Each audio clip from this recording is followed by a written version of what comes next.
Hi guys, welcome back to my channel. In today's video we'll look at how we can install Arch Linux on a VMware Workstation. So I have a VMware Workstation open here. Now before we begin the installation of the virtual machine, we need to download the image for Arch Linux. So just open a browser and search for Arch Linux download. Then go to archlinux.org here, and then you can click on download. And if you scroll towards the bottom, this is how you can verify your downloads. These are the checksums, and then there's different links you can use or mirrors. So pick whichever one you want that's closest to you. For instance, this is for US. Okay, there's a list of files here. There's the checksums, there's torrents, and then there's the ISO. You can click on this ISO to download it. Once you click it, it should begin the download. It's about 1.4 GB. Now I already have this downloaded, so I'm just going to cancel this download. Okay, once you have the file downloaded, you can begin the installation. You can create a new virtual machine. Next. We'll install the operating system later. Next, it's Linux, other Linux. Next, just give your virtual machine a name. I'm gonna call it Arch Linux 2025 here. Okay, just select where you want the virtual machine to be installed. Next, I'm gonna increase this to 40 GB. I'm gonna leave the default here. I'm going to customize the hardware. Here, the memory, I'm going to increase this to 4 GB. So increase it, 2 should be fine, but 4 is also okay. I'll leave the processors as 2. I'm just going to skip that for now. Here, I'm going to change this to bridge adapter since I want to be able to access this machine from other machines on my local area network. So I'm gonna close, finish. The virtual machine should be listed here now. There it is. I can go to it, go to settings again. Under CD DVD, I'm gonna go to this use ISO image file, browse. Now browse where you downloaded your ISO image. So let me see where I have mine. Okay, this is it right here. This is the ISO file. Select it, click open. Now it's attached. Now we're good to go. Okay, we can begin the installation. Select it, power on this virtual machine. Okay, we'll go with the first option to install Arch Linux. Press enter.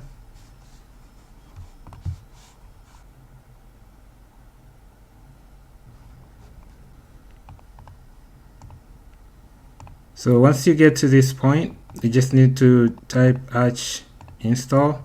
So here we need to type Arch install, and then that should begin the installation. Okay, now we have to select the different options for our virtual machine. The language is by default it's English, so I'm not going to change that. I'm just going to use the down arrow. Now the keyboard is showing as US. I'm not going to change that. Okay, mirrors and repositories, press enter here. If you wanted, you could add custom servers there. Okay, so if you wanted to add custom servers, that's where you add them. So here I can select regions, and here there's the different regions for your mirror. I'm gonna go, just select whichever one you want. So towards the bottom you'll see we have US. I'm just gonna select that. You can add custom servers, optional repositories, and just gonna skip that and go back. Okay, now it's listing the mirrors. We'll go to disk configuration, partitioning. I'm just gonna go with the best effort default. Okay, VMware. So it's gonna show you the path dev SDA. Just gonna select that. I'm just gonna go with the BTRFS. Okay, yes. Okay, I'm not using encryption. I'm gonna go back to the menu here. Swap is enabled, so I'm just gonna leave that as default.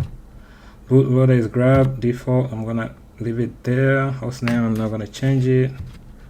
Authentication, press enter. We need a root password, so just put in a password for your root account and then confirm the password. Then press the down key, user account, enter, add user, enter, and then put the password, confirm the password. Yes, I want to be a super user, should be able to use sudo, enter. Okay, we'll confirm and exit. So go back and the profile, enter.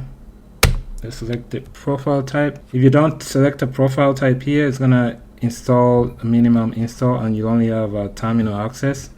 If you want to have a desktop GUI like Genome or KDE, you'll need to come here and select desktop. This is where you can pick what you want. So let's see. You can go with the Genome or KDE. Okay. So those are the drivers. Selected, so it shows us the selected profile is KDE Plasma, and then the installed packages.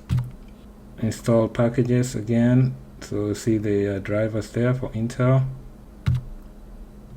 Okay, we'll go back. Applications, here is where you can select additional applications. Bluetooth, I'm not gonna enable that. Audio, I'm gonna select pipe wire here, and I'm gonna go back. Okay, kernel is Linux. Network configuration, I'm gonna use network manager. Additional packages, I don't need right now. Time zone, UTC is fine.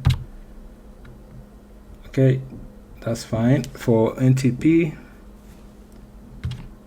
I'm not gonna save the configuration, I'll just install. Okay, yes, enter. Now it should begin the installation.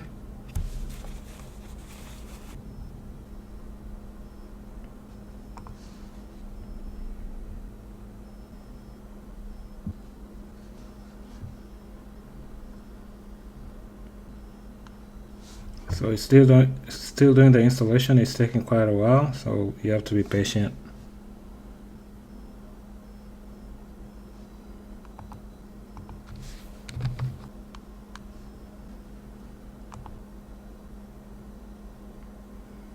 So the installation is complete. Okay, we can reboot the system here.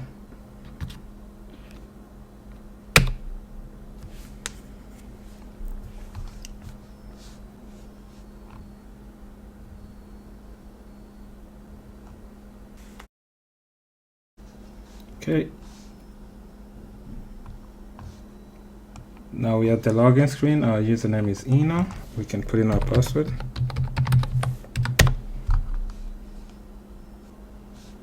Okay, and this is the welcome window here, or welcome page. You can just go through this. You have a VLC, GIMP, and so on. Okay, finish, and there you are. Now open the terminal or the console. I'm going to right click on it here, pin to task manager. Now it's available to me, and what I normally check here is to make sure I have a valid IP. You just do IP address. Okay, so I have a valid IP here. Okay, now another thing you can do, you can change the font. So you can change the color on the font size, all you have to do is go here, go to settings, configure console, then go to profiles. It's gonna have this built-in read only. You want to create your own here, name it, then go to appearances, and then select the color. Okay, you can even select the cursor here, and then you'll need to choose your font size. 316, click OK, apply, okay, then select it, set as default. Okay, now if I close it and open it, you'll see that we have a different color and font size. Okay, finally, you just want to make sure you have internet access. You can do ping count, say to google.com. This should allow you to test your DNS and your connectivity. So I sent 2 packets were sent, and then 2 packets were received, 0 packets lost, so I have internet.